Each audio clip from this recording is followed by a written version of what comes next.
What are the rights of a woman who got divorced after processing the marriage contract and before consummating the marriage?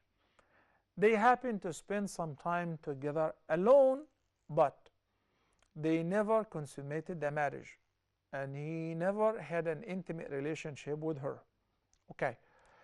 In Surah Al-Baqarah, Allah the Almighty says, وَإِن طَلَّقْتُمُوهُنَّ مِن قَبْلِ أَن تَمَسُّوهُنَّ وَقَدْ فَرَضْتُمْ لَهُنَّ فَرِيضَةً فَنِصْفُ مَا فَرَضْتُمْ إِلَّا أَن يَعْفُونَ أَوْ يَعْفُوَ الَّذِي بِيَدِهِ عُقْدَةُ النِّكَاحِ.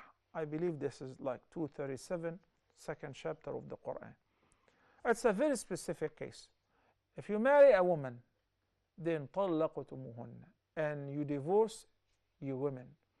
Before, al-masas here refers to the sexual contact. من قبل أن تمسوهن, before you embrace them sexually, before you consummated marriage with them. وقد فرضتم لهن فريضة, and you have appointed for them a certain dowry. You said, I will pay you a couple thousand dowry. Or you give her like 100 grams of gold as a dowry, some jewelry. Then you divorce her before consummating the marriage. She deserves نصف ما فرضتم. Half of the dowry is hers, even though you never touched her. Allah the Almighty says, إِلَّا أَن يَعْفُونَ أَوْ يَعْفُوَ الَّذِي بِيَدِهِ عُقْدَةُ النِّكَاحِ.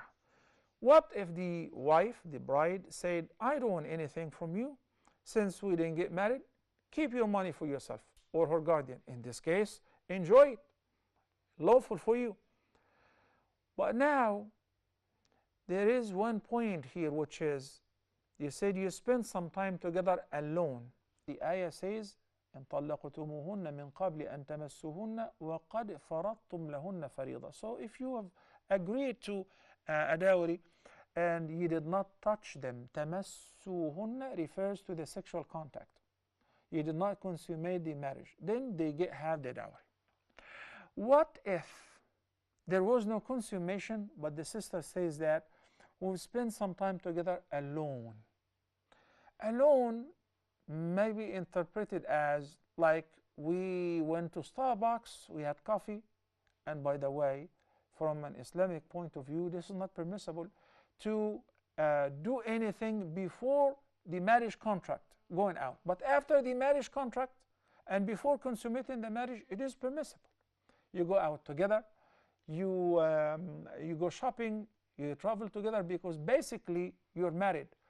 But it is highly recommended to postpone all of that until you announce the marriage, announce the consummation of the marriage, in order to block the means. Like in this case, the person has a marriage contract and they didn't consummate the marriage, but they spend some time alone, maybe at either his home or her home, and no one was around. Once this is recognized as khalwa, and khalwa means that we are by ourselves and we are in a safe place, that if we were to take our clothes off and enjoy our intimate relationship, we are not afraid that anyone would unlock the door and walk in. That's called khalwa. We are in a safe place. If that happens even once, then even though you did not consummate the marriage, you get the full dowry. Why? Because al-khalwa gives the same access like consummating the marriage. Somebody may say, but I didn't embrace her sexually, but you guys have enjoyed this khalwa, which have given you the access, whether you've done it or you did not do it. And there is an agreement between the scholars in this regard.